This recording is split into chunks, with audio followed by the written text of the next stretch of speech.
As we have begun to understand these various events that take place in this center and all centers around the world, is because of only one reason, and that is how we can somehow improve our lives, rise a bit above the normal chaos that confronts almost every individual, bar none, and you just simply cannot escape from at least being battered once in a while by chaos. And so what we understand as an example of Tu B'Av, something that I have to confess, to my chagrin at least, is that this is probably the only place, as well as similar places like these centers around the world, that even know that today is Tu B'Av. It's a tragedy, because I remember a story. I once had a friend, and friend never smiled, never smiled. And so I asked him one day, Marvin, you know, I know you're doing something right now, but I just cracked a joke. Can't you smile now? And he answered me, I have difficulty doing two things at the same time. What I'm trying to say with that is, yeah, you know, sometimes we do have difficulty in just being happy. Now, why is that?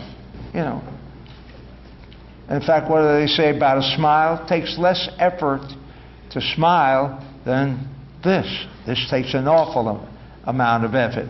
And yet we find frowning, a little depression here and there, and disappointments comes to us so much easier than a moment of joy, a moment of smile, a moment of feeling somewhat elated, which we all need, especially in times like today. Every 15th day of every single lunar month brings us full moon. However, on the 15th day of lunar Leo, or Av, the Hebrew month of Av, something special is going on. There is an infusion of light, that as in Yom Kippur, we know that we can wash away our negativities, because the greatest stumbling block between ourselves and the full impact of the light force is the fact that we created negativity between ourselves and the light. And so the impact of washing away those negative factors that I, through my negative activity, have created, on this day, we have another opportunity to wash away that negativity. And we all know and should know, a happy individual does not get cancer. That's known to science. Why? Because a happy person is not burdened by negativity, whether it be depression and other forms of chaos. On this day, if we're aware of it, and we've made our connection, and the connections are rather very simple, we break bread together, we share, and that is the purpose of breaking bread together, so that we can have an opportunity to smile to another individual, share a kind word, a period of laughter, period of song. These are all extensions rather than taking things inwardly and remaining within us without the possibility of sharing. And so we are told that on this particular day, the full the full impact of the light force to the extent of washing out negativity can be ours.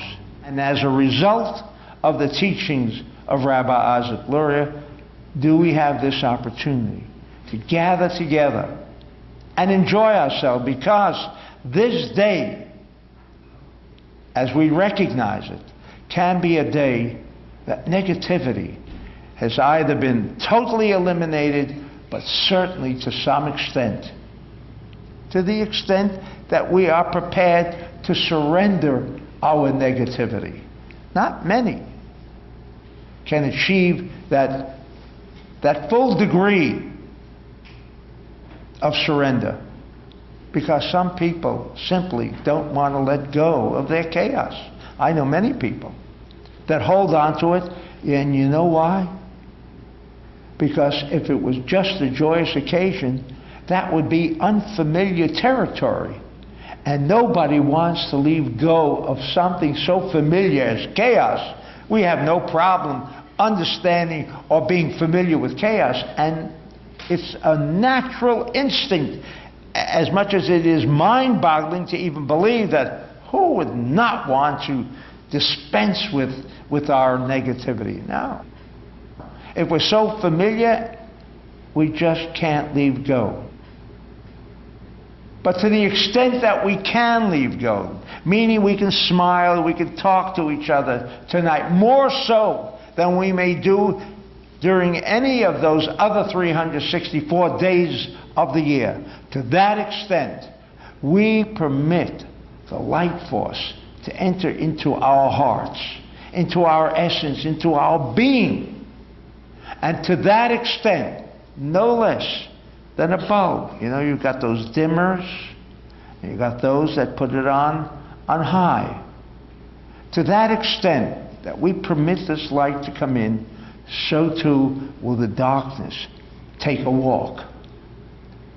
Now why? Why this particular month and not all of the other 11 signs of the zodiac?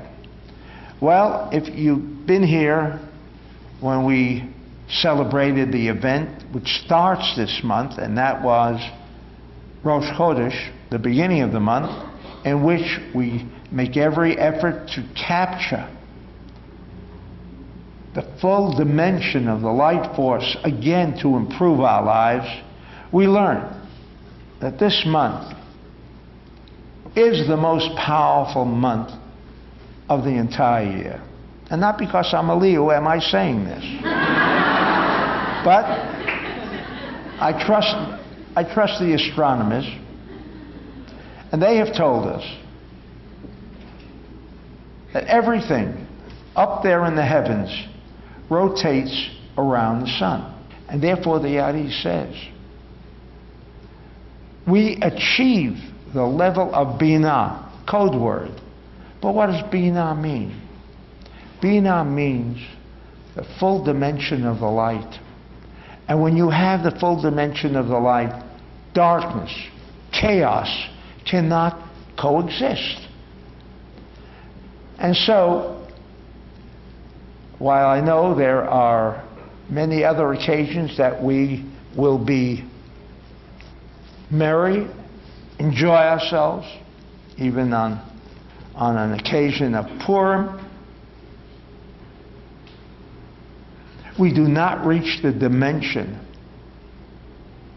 of Bina. And the only other day that we can achieve the influence of the light force of God with such incredible, infinite light is on this day and Yom Kippur. And therefore, when the Talmud brings out the idea that maidens would go out to fetch their spouses on this day, to be assured that they would find the right mate. You find your mate on this day, you found the right one. I'm not saying that that is easy, but if you find your mate, on this day, you're assured that will be an everlasting, not just two people together, not just a partnership, but feeling the closeness of being one. Of course, you might ask, why is it the young maidens that have to go out and look for their husband or their future husband? I mean, why not the other way around? That's if I wanted to raise that question. As a male, I would just be happy and leave it alone at that. But as we have learned that not always is that the case. Not always. But in this case, what is being stressed is that at this level, male and female are both the same. We all have desires that, unfortunately, most times remain unfulfilled. We do not feel the fulfillment through our efforts, through our activities, that we feel, that we understand we should now be deserving of. But that is similar to the moon. Unlike the sun never loses its brilliance, whereas the moon does not have its brilliance all year. So it's always in need of fulfillment. So too, we are all, male and female, are as the expression of the maiden. We are too are lacking. We too, in our hearts, in our lives, we too find ourselves sometimes to the one side of total unfulfillment or to a gradual fulfillment. But on this day we are told, again, providing us with a clue and a description of what's flying today in the cosmos. Can I tap into it? Will it work for me? And I'm not here to tell you that the Kabbalists were trying to convince you to be happy. No. Their task was merely one of providing information that if you want to improve your life, and certainly with joy, there is no better way than through the act of joy that one can become fulfilled. And therefore, enjoy and be merry on this wonderful day. Chag Sameach.